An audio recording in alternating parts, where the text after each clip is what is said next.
क्या करोगे? हाँ नहीं अभी तो लोग आएंगे, लोग रास्ते में अटके हुए हैं। ठीक है माता रानी पीछे मुंह क्यों छुपा कर बैठी? ठीक है let us start with introduction. अरे रुको डब्बा तो लो। अच्छा हाँ लाइव भी चलना है ना। ऑन है ना? बत्ती जल रही है। कहाँ चल रही? अच्छा या तो तुम क्लिक से कर लो चीज़ ये एक मिनट।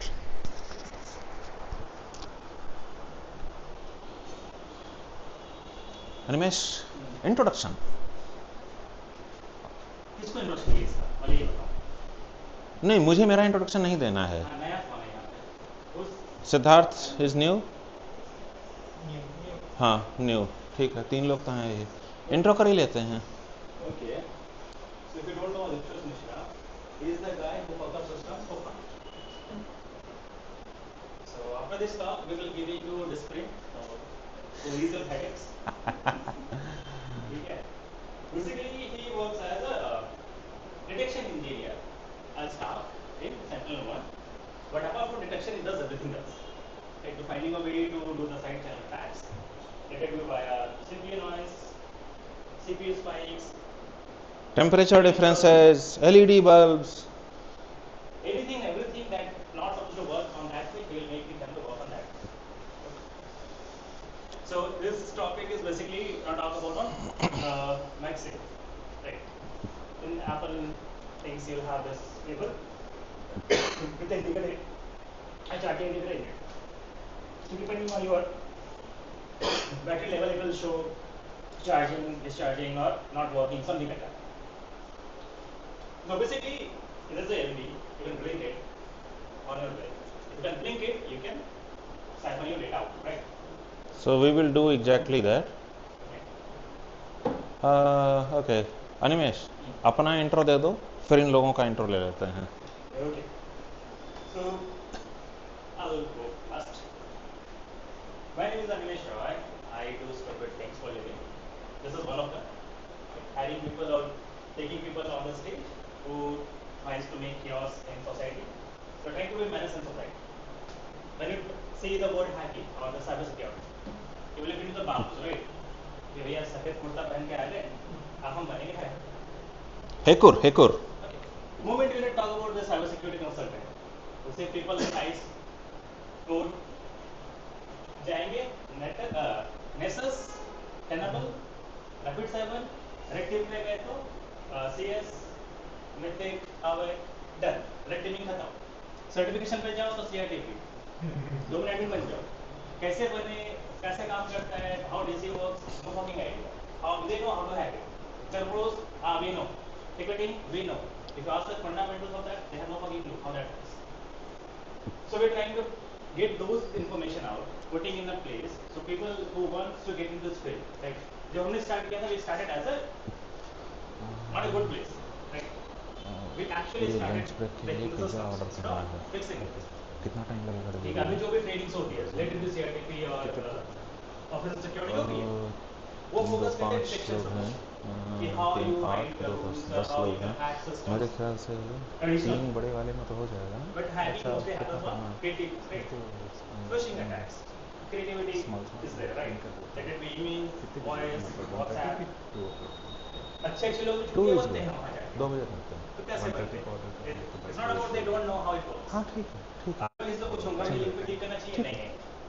अब एक लिंक भेजोगे कि भाई इस पे क्लिक करो आईफोन 16 देखो, क्लिक करके बैठ जाएंगे, है ना? So the problem is we have industries looking for talent, and we have people who have talent, and we have people in middle who have certifications, right? So our goal is to figure out a way to put these skilled people out in the place so they can get the job they deserve. अब seat और सीसू को पकड़ोगे ना, उनको सबका certification बहुत है, एक सवाल पूछ लो घुमा के नहीं पता, but they're ready to accomplish. And I have a CSO putting here as well. The fucking CSO, he will be here. The fucking CSO. Is he coming? Huh. Oh my god. So the entire idea of this kind of thing is making hacking illegal again. Okay. So we talk about all kind of side channel attacks, offensives, radios, telecom, satellite communications, how you get into those. Okay. And for that we have a Katora. I'll talk about that after we finish these things. Begging So how bowl. you can help, contribute, or support us on that. So we'll focus on this talk for now. I'll move forward later on. Introduction अभी रखना है, बाद में रखना है? हाँ, ये जो intro- है, इसको सब जानते ही है? नहीं, मैं नहीं जानता हूँ sir. Introduction please. I work as a senior pen tester right now. I've been into red teaming, I've been into application security. I've been in this field for last 8 to 10 years now. Similar to Mishra ji, but he has experience of 50 years. So Yeah, because I am a bit too much inspired by Johnny Sins. yes. Multiple experiences in parallel. I have given introduction. So my name is Vatsal. I work for a company called Hazon. It's a media streaming company. So now moving from all kinds of consultancy work, getting bored of client-facing things, I finally made a switch to an internal team. So yeah, that's it. I'm working on the same company as well. I work as a security operations there, basically writing detections and remember central actor. I'm Siddhartha, and I'm working currently as a security researcher at Qualys. So I primarily work on EDR detection rules and as well as vulnerability exploitations, replicating campaigns. Right now we are in some R&D phase, developing EPBF-based blocking kind of thing, but application blocking kind of thing, even before an malicious process happens. In free time I try and build some tools every now and then. Right now I'm trying to build a tool which actually automates the rule generation entire using some pre-trained LLM. That is the idea. Yeah, that's right. My name is Naveen. I work for a RISC company. Which company? RISC. Okay. RISC. It's a startup company. Last days before I started. Mm-hmm. I'm working as a pen testing role. Working web on API, networking, this kind of activities. I have 2 years experience in this role. Okay. My name is Gaurav. I'm working as a security test engineer in Microsoft Solutions. Mm-hmm. My work is mostly for testing the applications.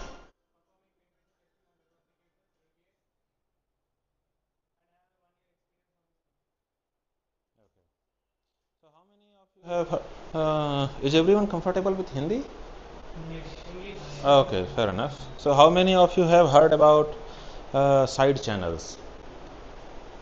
Probably somewhere in news there were some side channels in Intel CPUs. Meltdown, Spectre, there was a lot of noise, how hackers are going to get inside your CPU and steal all those juicy details. Do you remember any of that? No? Okay, so what are you doing in security then? Okay, so side channel is basically where we do some attack, and instead of going the usual way, that is via some sort of network or like Wi-Fi, Bluetooth, LAN cable, or some sort of root device, as in backdoor keyboard, mouse, something like that, we basically create something entirely bespoke, entirely different, and the basic premise is that since it is entirely different, chances are pretty good that some other person won't be doing it the same way, and that also means that some other person who is on defensive side, he won't be monitoring that type of activity. Okay, so the result is that by doing so we kind of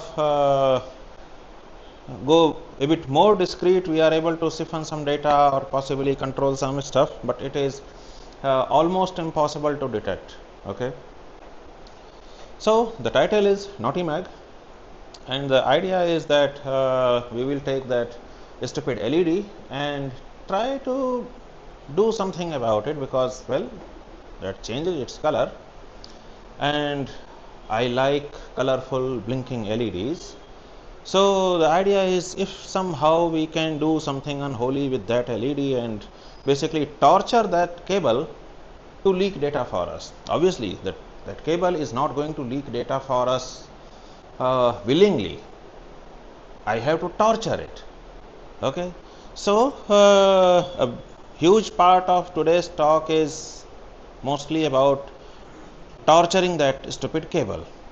You can take same ideas and you can possibly try it on various other devices, assuming you are able to somehow control them directly or indirectly, and then you can kind of copy the same torturing idea there and create your own side channels. Okay, so roughly this is what we are going to talk about. There will be a recorded demo. So this is my introduction. I write detection during day, I break things during night, I am paid for setting things on fire. Okay, and the guilty pleasure, well, setting things on fire, and then I am also rather popular for giving people existential crisis. People stop, they are like that, okay, I met this guy and now I don't want to remain alive, it's time to go to Himalaya, attain moksha, something like that. Currently working in Sentinel-1, detection engineer, LinkedIn QR code, if by any chance you want to connect. Okay, here is the disclaimer. Basically whatever I am going to blabber about, it is only for educational purpose. Okay, so if you want to try it, do it on your own device, otherwise you will be screwed.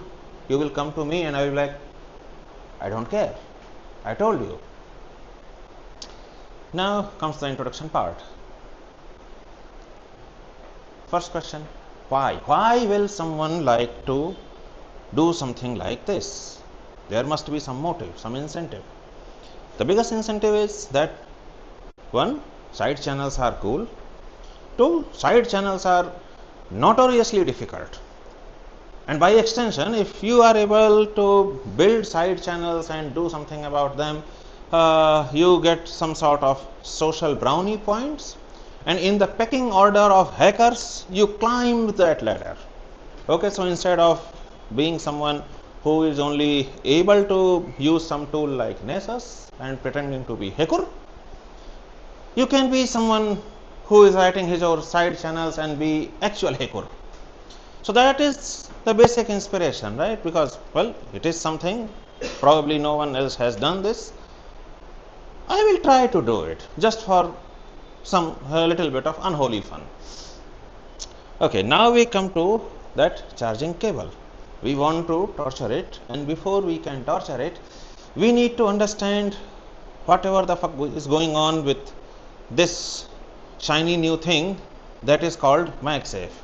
It is from Apple, and Apple, in its infinite wisdom, they don't stick to conventions. Like if you take some usual laptop and you dissect its charging cable, there will not be too much smartness in that.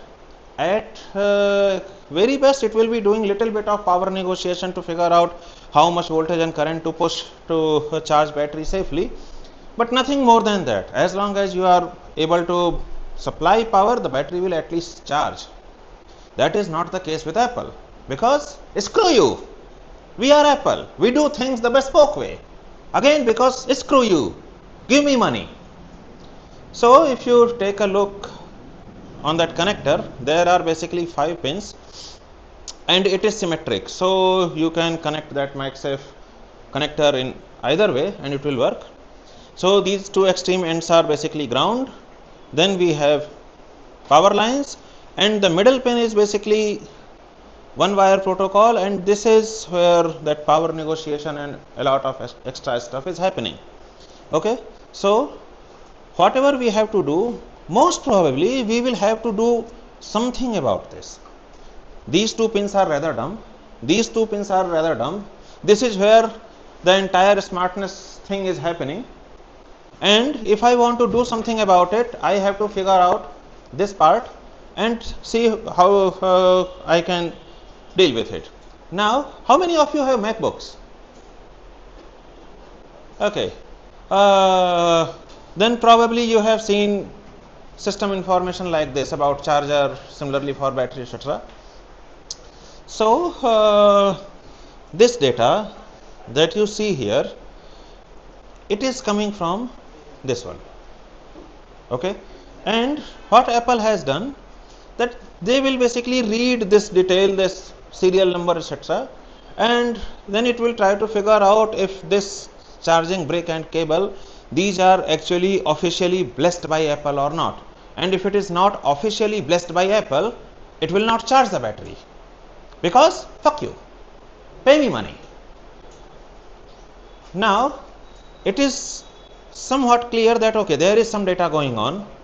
Okay, we know that some data transfer is happening through that cable via that middle pin, but here we don't know anything about that LED yet. Okay, this is the type of information that the laptop is pulling from that,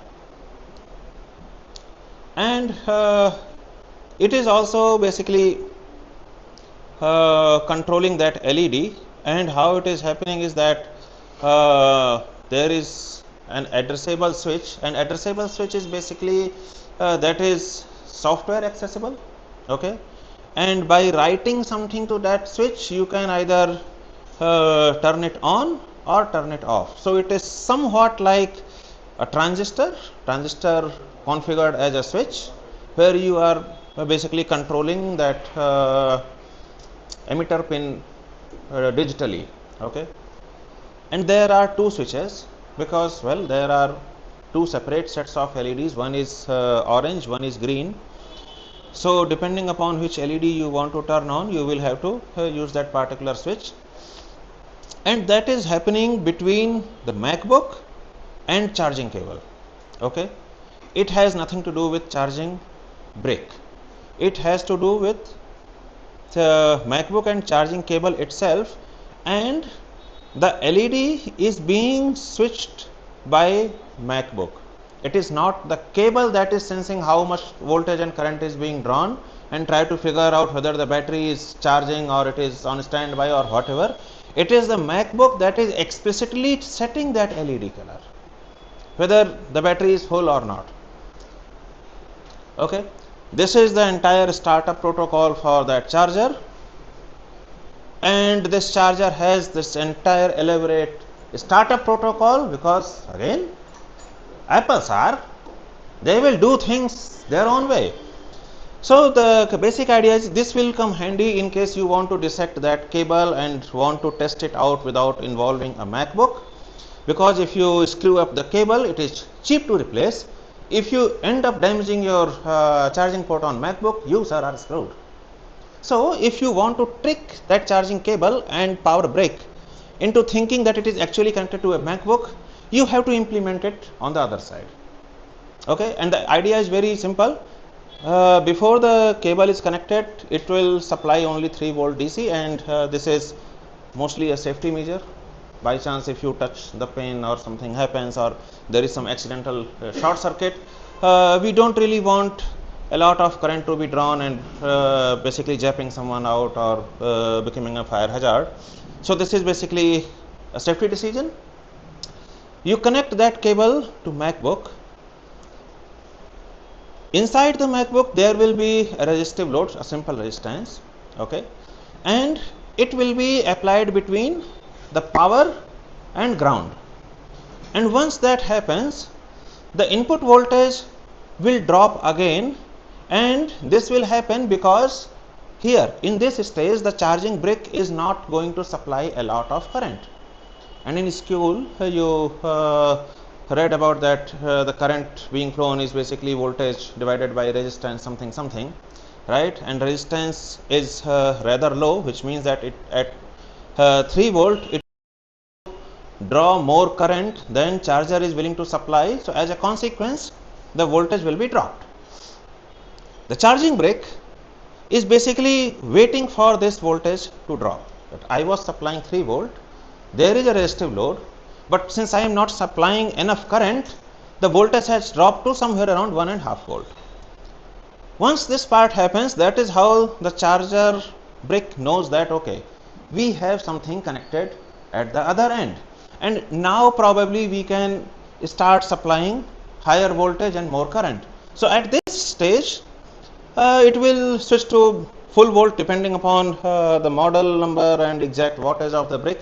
It will be somewhere around 14 volt to 20 volts. For smaller ones it will be around 13-14 volt. For bigger ones like 140 watt or something, it will be around 18 to 20 volts, but this is the usual range. Voltage is increased here. Mac is waiting for voltage to increase.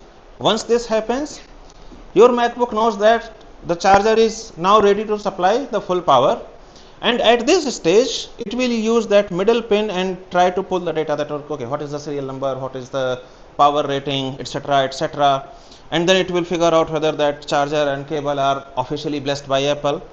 And once everything is in order, then Mac will basically switch the power and it will start drawing power from the cable while also simultaneously supplying power to battery management, which is going to take care of battery charging. Okay. In the last step, it is the MacBook that is switching the LED, green or yellow or something else. This gave me an idea that if it is Mac OS, or rather it is the MacBook which is setting the LED, there are two possibilities here. One is that it is completely hardwired, as in it is the battery management circuit which is detecting whether the battery is full or not full, and that circuit is bypassing everything and setting the LED directly. Okay, because that is the cheapest way you can pull it off. Or since it is Apple, there is also a possibility that Apple went its own way and figured that hey, we will do it the difficult way. We will do it from software again because we are Apple and fuck you. Now there are some extra third-party software available for MacBook which can basically control your battery charging. People use those to limit the charging to 80%, 60%, or specify some weird charging patterns with a hope that they will be able to use that battery for 6 months more. But the problem is those software, they do not change the battery, that LED color.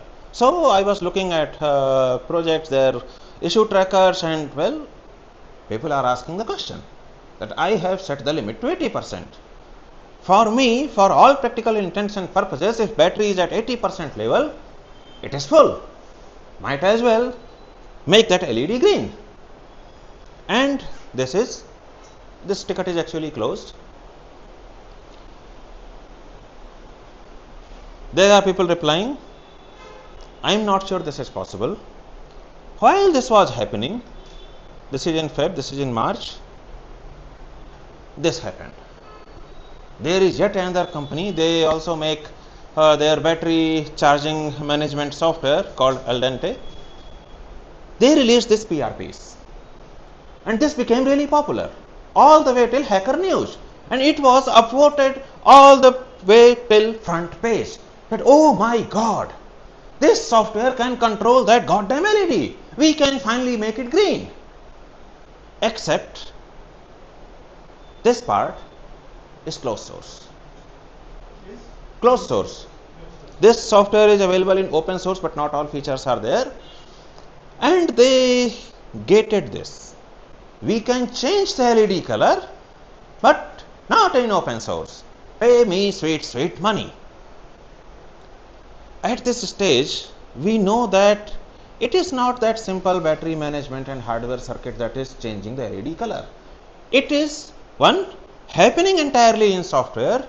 Two, it is controllable from user mode, because Mac OS does not let us inject anything inside kernel. And if it is happening from user mode, there must be some sort of API or function call which can control this LED directly or indirectly. The only question is, how do we find it? So someone linked it here that, hey, not sure how they did it, but there is more information about it, and they have basically linked that same PR piece, except this PR piece does not talk about how to control that LED. Okay, so here at this stage we know that whatever we are trying to imagine is actually possible. The only problem that we have to solve is to somehow figure out how to pull this off.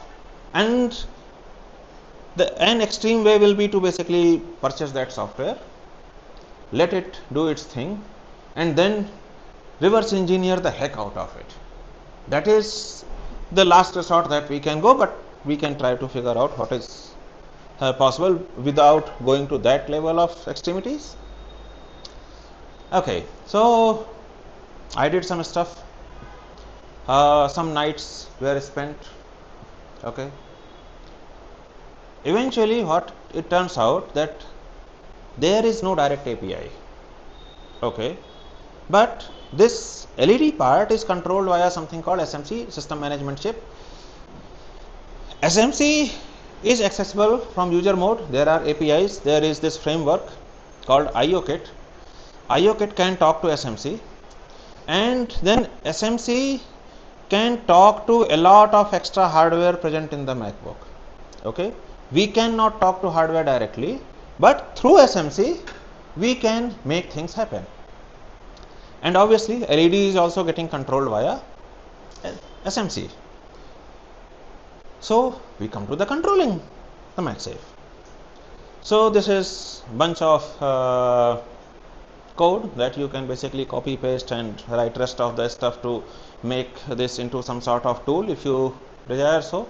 So the idea is that we have to open some sort of master port, and then we want to find that device called Apple SMC. Then we open that device,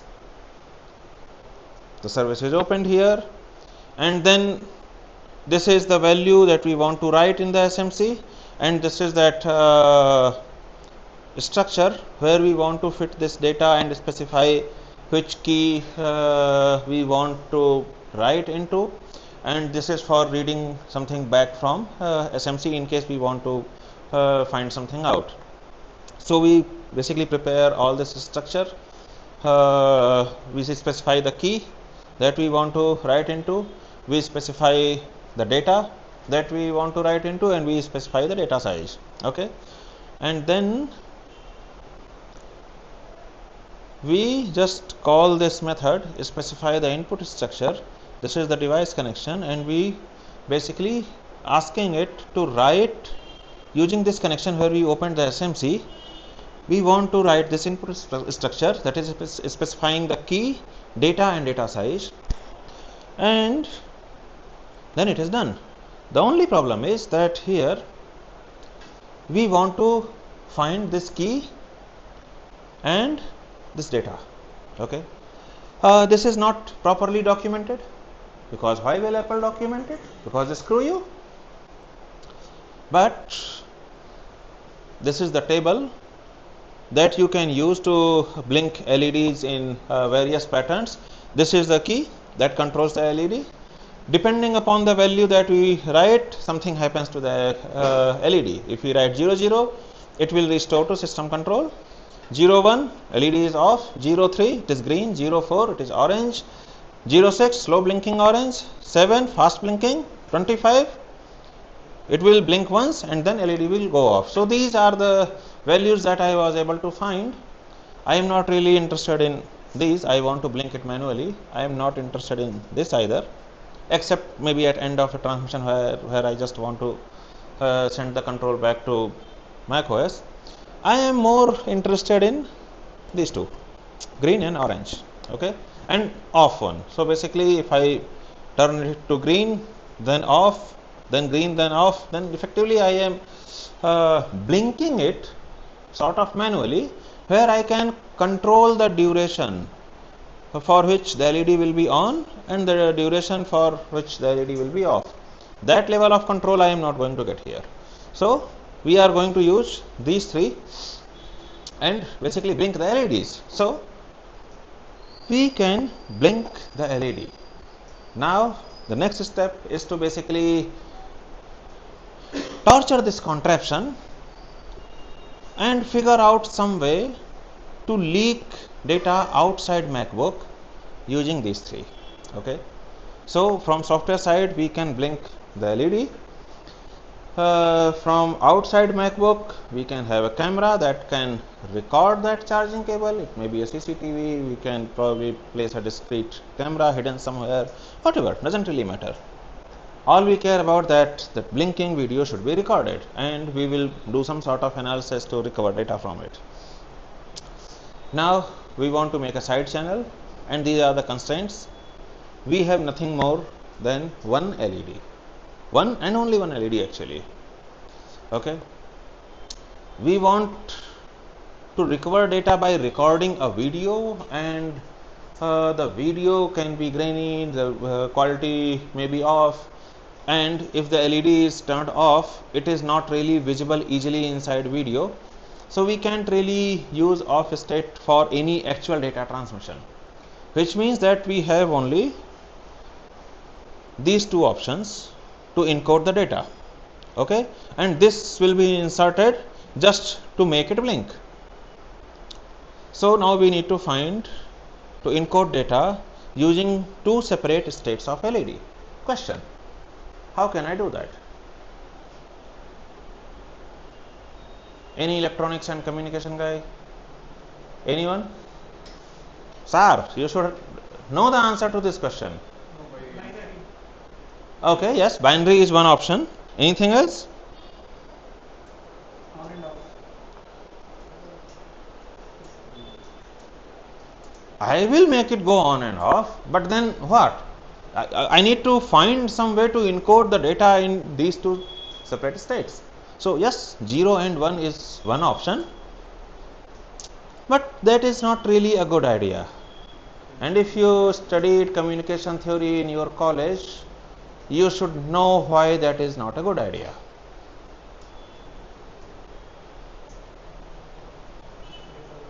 Can you recall why that is not a good idea? I mean, generally we use NOT gates and NAND gates to actually transmit the data in general. Yes. But we in the negation purposes, right away we don't use OR gate or NOT. I mean, every gate and all the data transmissions circuits we design will be from the NAND gates only, NAND and NOT. No, that is fine. We are not designing gates here. We are only concerned about these two output states. Doing the binary transmission here is a bad idea. Question: why? We lose some data. Where?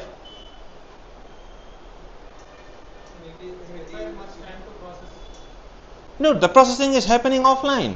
It is not real time. I am just recording the video, and I have all the time in this universe to process that video. or maybe the data is very big, so in binary it will be much bigger than 3. Let us assume the data is small. Not really a problem. Even for small data, using binary here is a bad idea. Null byte. Nope. So we have to input into some structure to access the data, not quite binary. Why? That is the $1,000,000 question. Why not binary? Not a communication student, but power fluctuation plays a role over here. Nope. Do AC current? Nope. Okay. How many of you studied electronics? Only you? 2 people. Nice. Do you recall terms like clock jitter, clock skew, propagation delay, setup time violation, hold time violation? Are you feeling ashamed now? They're just accepting. Oh yes, yes, I am ashamed. I am very much ashamed. So the problem is, if I do simple binary encoding here, and for whatever reason, if I have to stream a sequence of ones or sequence of zeros, I have a problem, because clock skew is a thing. The clocks at the MacBook end and my video processing end, they will drift apart, and then what will happen that I transmitted say 16 ones and I am reading only 14 ones or maybe 20 ones, and the entire data is basically garbage now. We can't really use that. So the question is, what can we do about it?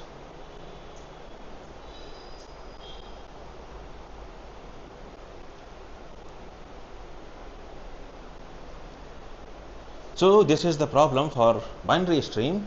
The question, is there something that we can do about it? We'll encode into something which will add certain. Chances are pretty good that the solution was also covered in your communication theory class. Yeah, I do remember that we encode certain null bytes in the end. There is some form of encoding option which we use. It has a particular name. Yeah. Sorry? Nope. That is error detection. The stuff you are talking about is actually used. There are two actually, and they have some very specific names. What are the names? Holy shit, bro. Time to revise your syllabus. Okay. Do you recall something like self-clocking signaling? Self-clocking signaling. Self-synchronization signaling? We need both. So, self-clocking is basically we transmit data and timing, both information in same signal. And after this, there are some more topics which discuss different ways of self-clocking signaling. So what are those ways?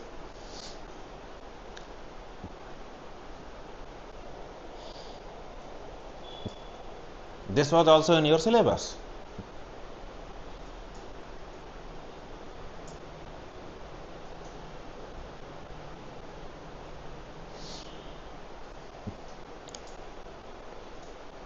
My man, try to recall. This was in your syllabus.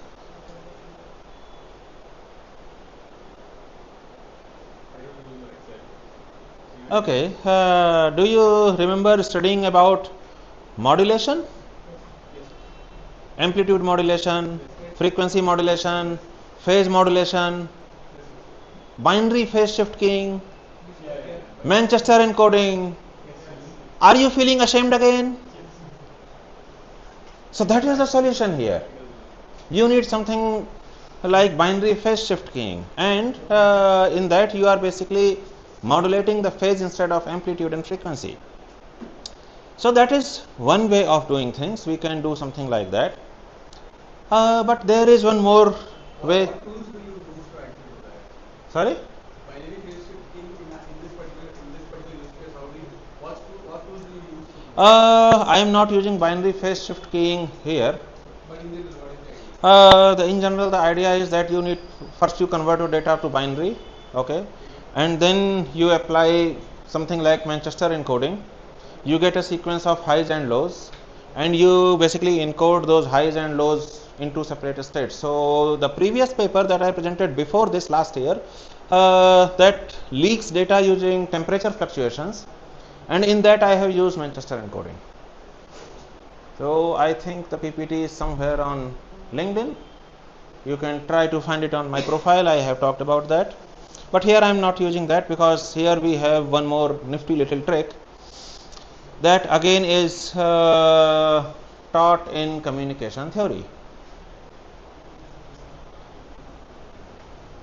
Is there something else that we can do about it?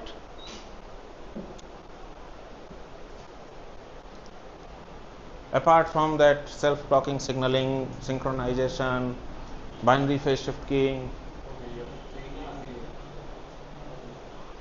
Okay, how many of you have watched Hollywood movies related to fantasy and something like that? Hollywood movies? Do you remember radio communications? Where radio just go beep, beep, beep, beep, beep, beep. Exactly. Morse code requires two steady states. We have two steady states. Problem fucking solved.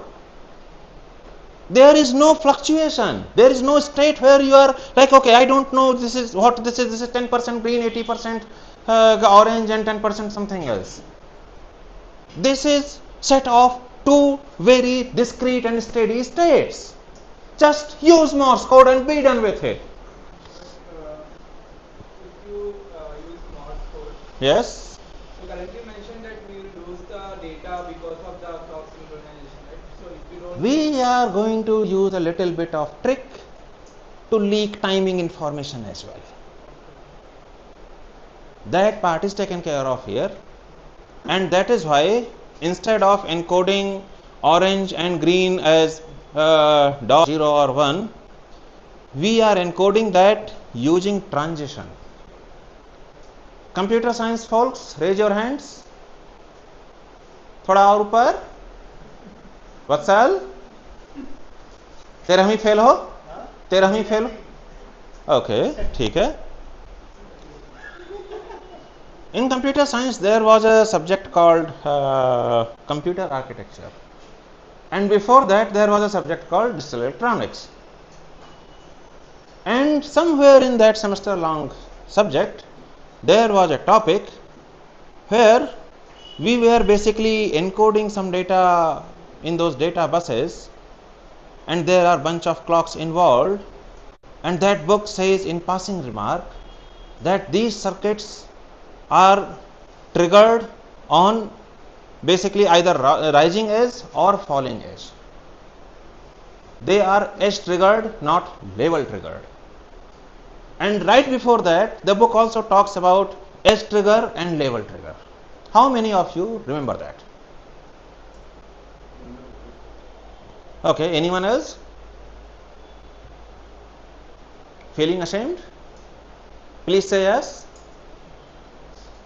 Okay, so what we are going to do, we are going to encode this in this changing state. Okay, and by controlling this changing state, we will also leak the timing information that will be used at time of processing the video. Okay, basically we want to include timing data to figure out that what is the time length for dot and what is the time length for dash, because Morse code uses only dot and dash. Once we do this, problem is pretty much solved. Okay, so we are going to use Morse code, and this is how we are going to encode it. Green is 0, orange is 1, dot is 1 0, as in it starts from orange, goes to green. Dash is 2 lengths for orange and then goes to green. And then if we want to insert blank space, that is 00. Now if we do this in any arbitrary stream, we cannot have more than 2 consecutive ones. There can be multiple zeros in chain, but not more than 2 ones in the chain. Okay. So to recover the timing, here we only care about length of dash and dot. What we do in the video, we basically try to find this longest range for orange. We assume that it is dash. We take shortest range for orange, that is here. And for my encoding, it is basically 1:2 ratio. Okay. For sanity check, we can repeat it in different time stamps in the video. For sanity check, to ensure that yes, we are getting the ratio very close to 1:2 for this particular encoding. And that is how we basically figure out the timing information. We don't care about 0. We only care about this one. So this is the leaking data. Let us assume that we want to leak this hello world. So this gets converted into Morse code. This is dot, this is dash. This is basically a separator. Okay, so from here to here it is hello, from here to the end it is world, and from here I convert to this by using this one. For each dot I put 10, for each dash I put 110, and for space I can put 00. So here 10 10 10 yada yada yada, that is going on. We have this stream, then I just read this stream in loop. If it is 1, I make it orange. If it is 0, I make it green. And the leaking part is basically done. It is as simple as that. Okay, and then we just record this using some sort of video camera, and Rest of the stuff happens on video feed. Now we want to recover the data. We already talked about it. 10, it is 1 tick. Here 110, this duration is 2 ticks. Okay, and then we do the sanity check. And this is we are doing because, well, frames can be dropped, frames can be corrupted, camera can become shaky, whatever. We want a sanity check. So we do this. And what we do, we basically process the video frame by frame, and we wait for a specific marker that will basically tell us that okay, the transmission starts here, and then we will do this weird dance until we encounter another marker called end of transmission. This part I have not done here. This is left as an exercise, and this is your self synchronization scheme that was covered in your BTech. So back to basics, read the book, implement that part. We basically count the frames for different LED colors, and then based on the number of frames we figure out how much time it took, and from there we basically map it to 1 and 0, and by doing that we eventually end up with this stream again, and then we basically decode it to this one. Okay. So for decoding we need this specific order because there can be multiple zeros, but not more than 2 ones. So we start from here. 110, everything becomes dash. 10, everything becomes dot. 00 is blank space, and after doing this we end up with this, and then we decode the Morse code to this one. So demo time. This is the LED that I am talking about. Transmission. And just by having a video like this and a flickering LED, we can basically get some sort of data out of it. And this is basically transmitting the same hello world. Now comes the decoding part. From the video frames, blacks are ones, whites are zeros. We get this stream, and chalo ja bhai. Okay, so we replace 110 to dash, 10 to dot, 00 to space, and then decoding back to hello world. Now improvements. Okay, what is wrong with this scheme? Before we can improve, we need to figure out what is wrong with this scheme. So tell me, what is wrong with this scheme?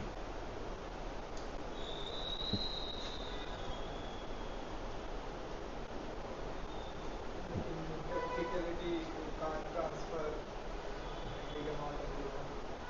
Someone has to My bro, my man, if I only want to steal missile launch codes from Pakistan, you have to monitor that LED. yes, I can bribe someone to install a CCTV camera which is giving me footage.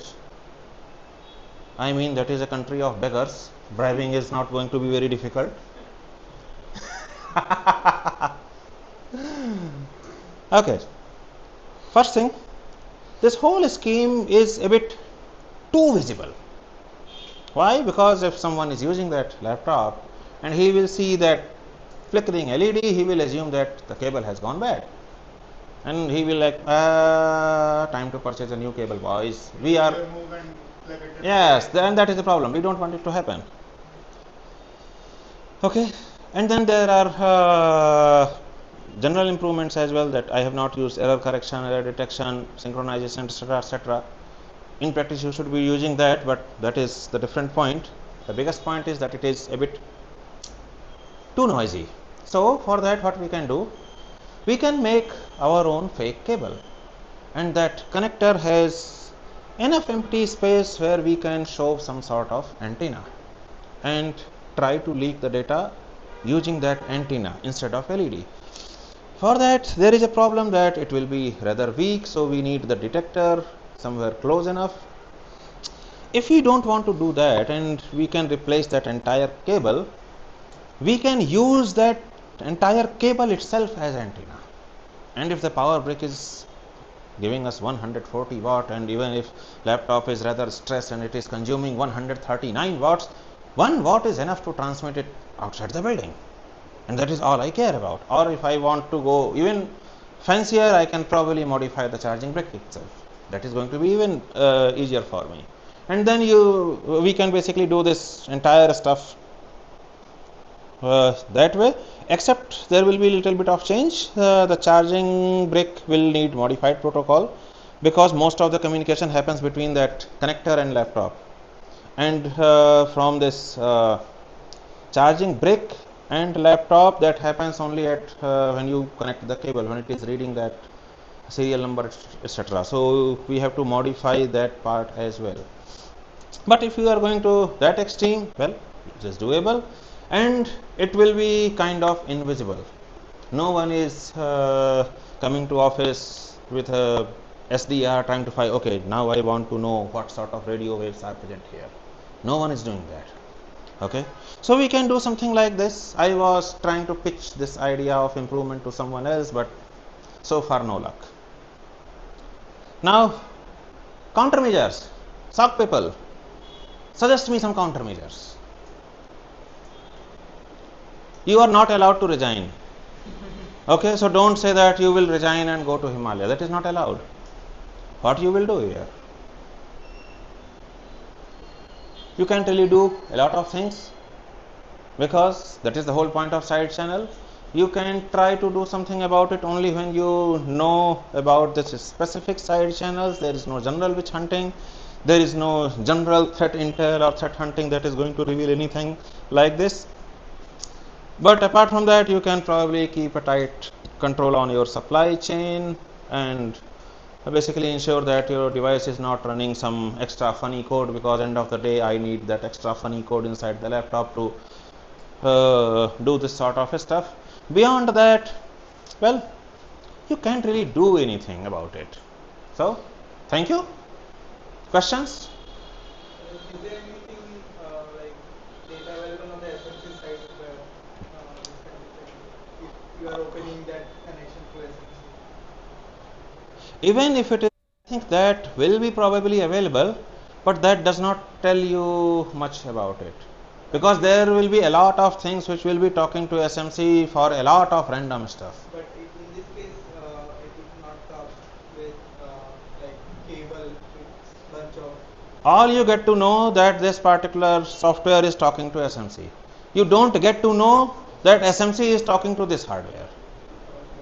But through IoT, we know that it is talking to SMC. IOKit, yes, it will be talking to SMC, but then a lot of other things are talking to SMC.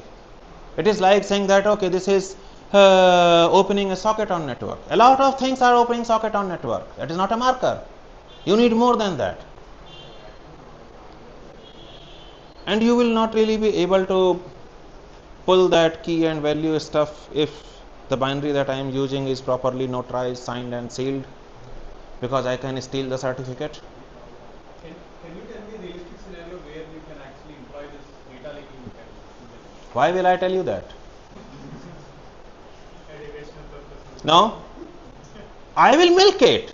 I will not tell you.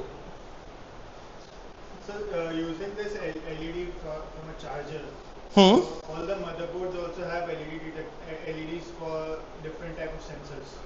Okay. So If it is software controlled, you can turn. so almost all of them, you said addressable LED. This is addressable switch, right? Okay. So just from other perspective, almost all the gaming equipments have addressable LED. Fair enough. So and it is controlled by software. And Fair software enough. is I guess user mode only. Yes. All are running by users. You can control Yes. based on sound or based on game you are playing or based on music you are playing. So Make a side channel out of it. yeah, so we can use the same thing. Here.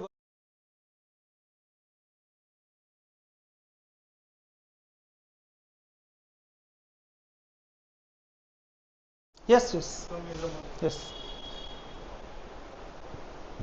Any more questions? So are you planning to do that? The release? Bro, I do it first, then reveal it to public. No, I'm saying, are you working on it already?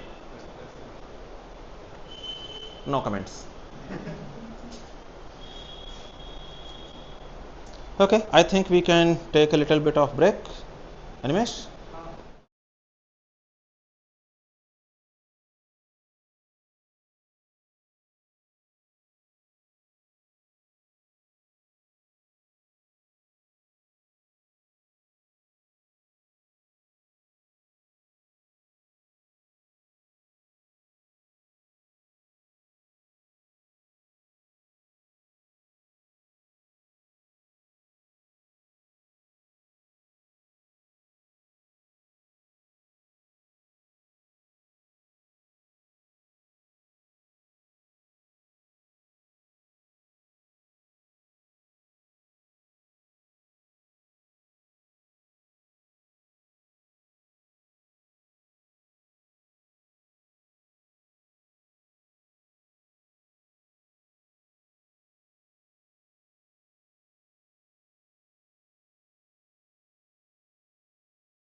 चलो उसको निपटाते हैं, फिर lunch करेंगे.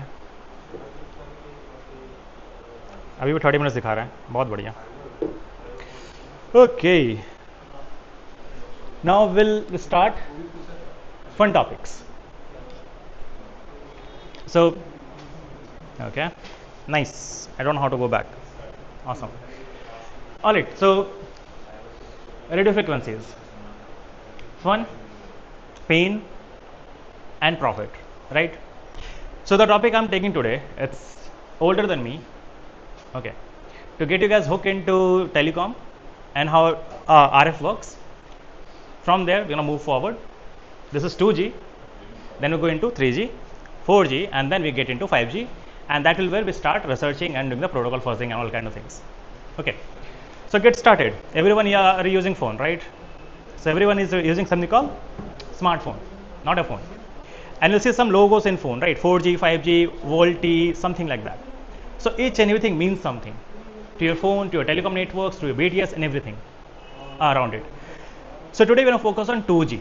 So remember your older phone, that Nokia 30, that is thus, right? That has just two functions, call and SMS. No MMS, nothing else. Just two functions, right? So you will have seen this towers. They'll have some boxes in it, right? So each node can control up to 40 to 50 phones calls at any given time. So multiple of these, depending on locations, tower can be on highest locations or it can be on a rooftop of some buildings, right? So this one, again, even in India, we are the only country who's running 2G, Edge, 3G, 4G, and 5G. Other countries has pretty much, put these things aside. They're only focusing on 4G and 5G, right? Because we have these things still available to us. Having such tools like a SDR or a rogue BTS network, you can pretty much intercept this telecom signals, broadcast your own messages, or pretty much you can jam these things for your fun and profit. So who am I? My name is Animesh Roy. I lead meme gangs for cats, and I work as a red teamer for as a consultant. Okay, I hack for fun and pain because, of course, this is what we can do, right? I have a company called Arishti Security that we are leading for services, consulting, and researches. And now we're starting a new foundation called Vaprasiksha. We're going to announce it very soon. So this is focusing on, again, the same thing we were talking about earlier, making hacking illegal again. So that's our focus, and Chaos Color will be part of it. Okay, currently it has no legal value to it, right? It's just a name that you're using to have fun and profit. Okay, so what's a MZ? You guys heard about phone numbers, IMI number, right? There's something called IMSI number. So every single phone, every single numbers, when you use your SIM card, it will have a globally unified identifications. Okay, doesn't matter you are in India, you are in Afghanistan, you are Pakistan, Singapore, Thailand, it will be uniquely identifiable in every single location. Okay, so if I have this information available to me, what I can do? So your phone will broadcast these things to your nearest BTS tower, right? You will have this phone signals, what do we call it? Indicators, right? It will have multiple networks or towers in it. So usually it will be have like something like, go for older phones. They'll have network bars. If you don't have a network, you put your phone up, you will get some bars and can make a call. So basically your phone tries to connect to your nearest tower, and that tower will allow you to communicate. So how the communication happens? Your phone will broadcast something, tower will broadcast something back. Now this is what we'll talk about in the next meetups. We get into the protocols, how handshake happens, how communication starts, and how we do the video voice calls. I'm waiting on the hardware. I don't have it, so once we get it, we'll have it in proper way. Okay, so 2G networks, no authentications, plain protocol, just like our older internet protocols like DNS, TCP/IP. So what older protocols you know about? HTTP, SMTP, FTP, Telnet. None of this protocol has a security in it, right? These are designed to do a job. Once you get the communication, that's it. mission accomplished. Now we start putting security in it, right? Top of it. So for HTTP we got HTTPS, FTP we got SFTP or SSH, right? For Telnet we got SSH, SMTP we got SMTP secure, right? So again, this is designed to start a communication. At that time, no one was a hacker to try to hack these things. Even the hardware was very costliest, right? So you cannot have these things in your home and run your own network. Now it's possible. So we're gonna do that. Okay. So how this works? So first we need a SDR. Okay. So we're gonna broadcast a signal, and that will talk to each and every phones depending on the different smartphones. If we can downgrade them to 2G or GSM network, right? Your phone will find the signals. They'll try to communicate back. Okay. How many of you remember something called NTLM attacks, relay attacks, responder, right? You signed a ping and the hash will be sent by Microsoft to your NTLM server, right? Same thing happens here. I will broadcast my own BTS. Your phone will connect to it with the IMSI number. So if I have this IMSI number, it will allow me to see which network you are part of it, like your telecom operator name might be Vodafone, Airtel, Idea, whatever the things comes in. Geo won't be a part of it because Geo started with 4G, right? So there's no Geo net name or phone number we can see it here. Airtel we can see, Idea we can see, Vodafone we can see, and other things, right? Now, depending on where we are, we can go for either 900 megahertz to up to 500 megahertz, something like that. There's a network bandwidth. Every networks operates on a separate bandwidth, and this is where we had 2G Ghotala, right? So this bandwidth will be sold by government to different telecom operators, and they will use it to broadcast their own signals. Again, running an SDR, you can switch to any frequencies, see the data, or broadcast your own signal. Highly illegal. You should not be broadcasting. You should be receiving. It's not illegal yet. Okay. So if I start broadcasting in this room, right, the nearest tower, it can be like 1 kilometer, 2 kilometer away from here, but the nearest one will be my BTS network, right? So your phone will try to communicate or try to connect to this network. Again, I won't be connecting you to my network. I'll just take the information and kick you out. So your IMSI number, telecom operators, and other information that is known as like public information will be part of my computer. I can see these informations, but I won't connect you to my network, so you cannot make call through my BTS. Okay. Again, depending on your phone, it can be downgraded to 2G, right? So most of the time you might be heard in security conferences that talk about if you're using 4G or 5G, always enable these functions, right? So you should not get downgraded to 2G. Technically, your smartphone will go down to 2G by default. Okay. And again, if you have these things in place, we can capture the informations. If you put this kind of devices in multiple locations in a city, I can pinpoint your locations no matter where you are, without calling you, without tracking your phone, just collecting the passive informations. Okay. For that, we're going to use the most hateful subject of our life, math, to triangulate your locations, and then calculate based on the signal frequencies, the strong signal range, and then we can pinpoint your location up to 5 meters in a dense city area. Okay. And how is it to set up? We'll look into that in a bit. Okay. So some key capabilities, when I ignore it. So first, we can identify your phone. Depending on how, even we have millions of devices, IMSI number will be unique to you. So if I know this number, I can track you anywhere and everywhere as long as I can have this information available to me. Okay. We can track your locations. Okay. Depending on how many devices we have in a city or geographic locations, we can pinpoint your locations up to 10 meters to even a single meter. We can also intercept call and SMS. We are not going to do that. That's highly illegal. You might have heard about an attack called SS7. That's a protocol that allows you to communicate on SMS protocol. If I have my own network in place, I can see this SMS coming to my BTS, and because it's controlled by me, I can see the messages that you're sending because it's unencrypted. We can do a DOS attack, right? So most of the cell jammers that we see or use based on the same things, right? When you broadcast gibberish signals, so your phone cannot connect to anything. And then downgrade attacks. If your phone supports it, I can force your phone downgrade to 2G communications, and then I can read your messages or OTPs. Again, it only works with SMS, not RCS. most of Android devices, updated version will be using something called RCS. If you have RCS, this won't work. Okay, your phone will give you either error message. If you did not configure it properly, your phone will send a SMS that we can read by this kind of attacks. Okay, who use it? LEA, right? Legals, they will be using it to track your locations, not yours, but the criminals. Okay, corporates. So, for example, if I'm looking for some delegations from China, I can have these things at different locations. I can see where they're moving into.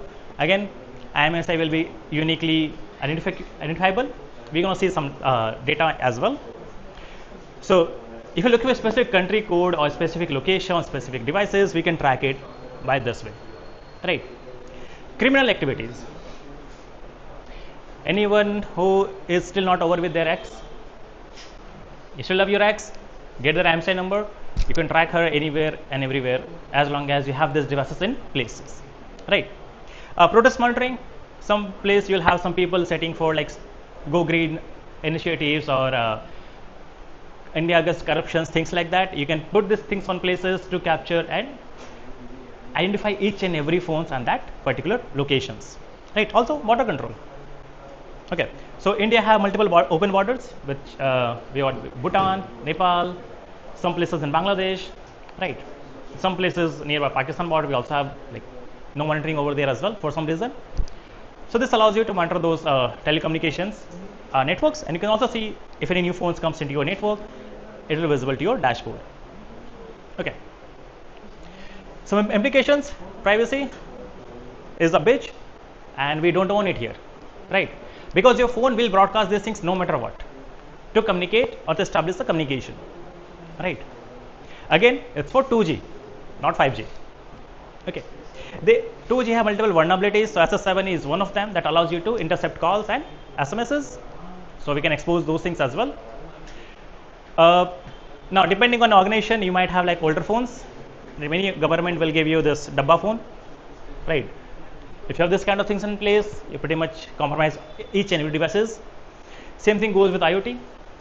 In some places, they will be using a 2G modem to connect to their IoT's dashboards or networks to send SMS or receive commands, and that will be triggered some sort of ICS systems, and that will trigger some motors or something like that in place, right? And trust in mobile networks. Do we trust our mobile networks? Answer will be yes, right? If I have a Geo SIM, if I make a call to Vatsal, I'm assuring that I'm calling him only, right? But if I have this kind of things in place, we can reroute call to anyone else and have fun with it. This thing already happened accidentally in past. You might have remembered something called call crossing. You're calling someone, call cross to someone else. It happens accidentally, but it can be done intentionally as well, right? Now, detections. We can't do shit about it until unless we have SDR in place. Okay. Some mobile applications are out there, like Snitch will allow you to see your phone communications and to see if any rogue networks comes into the play. Okay. Available on Android, paid in iOS. Okay. Again, the best idea is if you're not using 2G, if you're in city area, disable 2G directly. Use only 5G or 4G networks. Okay. Awareness. We are not awareing you to how this can be used. We are going to show you how you can use it for fun, right? So we'll go for a quick demo. So this is a device, right? I have a power bank, a Raspberry Pi, a SDR, and a stupid antenna. Okay. Can you pack this thing inside your bag? Yes. Can you use a solar powered power bank to power a Raspberry Pi? Again, answer is yes. If you have this kind of setup, 10 inside a 10 kilometer radius, can you capture each and every devices? Of course, yes. Depending on each and every nodes, you can create a central cluster. We can monitor each and every device's single strength, and then you triangulate any of these phone numbers or the uniquely identified numbers to a pinpoint locations. This is a good idea? Pretty much no. But yeah, you can do it. So basically, I'm running a simple scanner to see how many signals available on GSM 900, mostly commonly used in India by multiple telecom operators to operate on these frequencies, right? So find Idea, Vodafone, VI is part of this too, right? Yeah. And sometimes Airtel, depending on the piggybacking with these telecom operators. Okay. And this will show you some information. So which frequency they're operating into. Okay. Their MCC value, the power, like signal strength, and the CID values. So CID can be again for this specific tower IDs that we can use to detect where the physical location is, and from there we can triangulate based on our own locations. Genuine tower, we're going to create a fake ones. Okay. So if we configure it properly, we can tune to the frequencies, and we should be able to see something going on. Shit, did not work. What the fuck? 1 second.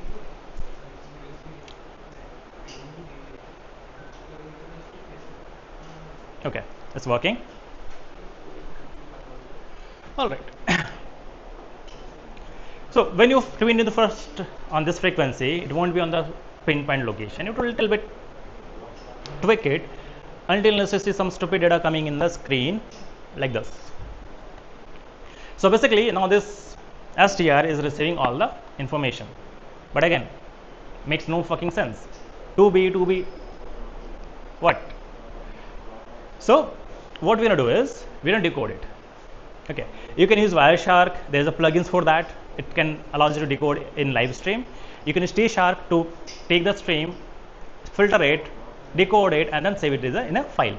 Again, being lazy, or use a third-party tools. It's available on internet. You download it, install this CAPI. That's the only module you need, and NumPy, and it allows you to basically sniff that traffic, right? And it'll start decoding this information for me. And you can see the moment it starts looking into this, we're getting the information for Vodafone India, Idea, and all the networks with the country code. Okay, so depending on your SIM, you will have few informations that will be broadcasted. So IMSI, state. In India, we have this roaming system going on, right? So each state will have their own uniquely identifiable numbers, and then we're going to have something called country. Again, in India, it will be India. For other countries, you're going to see the country name as well. I don't see it here. Trust me, it will show up. Okay, so if I go back to this, and you can see all the information in plain text available to us, right? I do not have any other countries so far.